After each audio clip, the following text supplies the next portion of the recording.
The Lord Jesus put it very directly one day when he said, "What will it profit a man if he gains the whole world and loses his own soul? Or what will a man give in exchange for his soul?" That's Mark 8:36. The story is told of an 18th century actor, David Garrick. He was the man who repopularized William Shakespeare's plays in London in his day. And he had a home in the city, but then he purchased a country estate. Originally, I think it was called Hampton House, north of London on the shore of the River Thames. It became known as Garrick's Villa. It was quite a fabulous place. In fact, just last year, the estate is so large that the main house has been divided into apartments, and one of those apartments was selling for £1.2 million.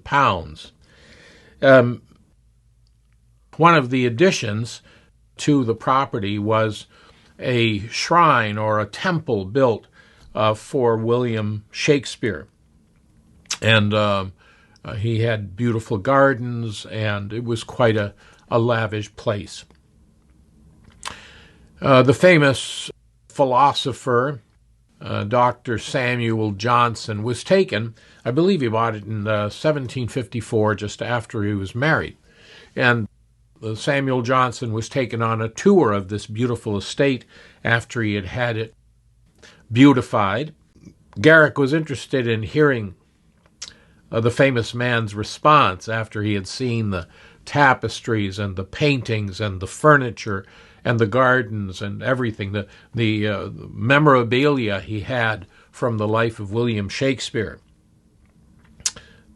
And Johnson stood thoughtfully for a moment, and then he said, "These are the things that make it hard to die." And you know, I was deeply moved. Some years ago, I was in India, and I was at a workers' conference, an evangelist conference. And a young man came to me, and he told me that he believed the Lord was calling him to go up north of Calcutta, up into the mountains, where there are many bandits. And God had laid on his heart the need to preach the gospel to these bandits. And he said, "I know that it will probably cost me my life." And he said, "Just before I came to the conference, I went to see my parents, and I was most challenged by saying goodbye to my mother, who is getting in advanced years and really could use the support of her son. And as I walked in the door, before I had said a word, my mother came over to me and embraced me. And she said, 'Son, we'll be together forever. Whatever God has called you to do, you do it.'" That's heaven's perspective. You can gain this world, but in the end, you have to leave it all behind. But as Jesus said, if you're willing to lose your life for my sake and the gospel, you'll save it.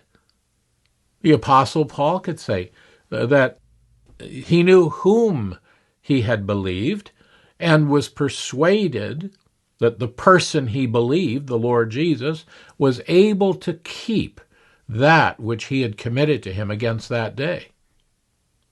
And so while it may seem to the world that a Christian is throwing away their life and not taking advantage of all that the world has to offer, they're actually transferring time into eternity, earth into heaven.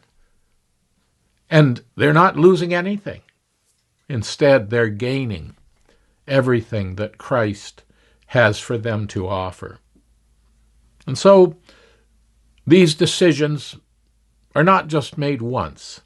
They're made over and over again. When we make choices that may be very costly, But we've learned the lesson that everything in this world is going to pass away, and only the things that are done for Christ will have eternal value.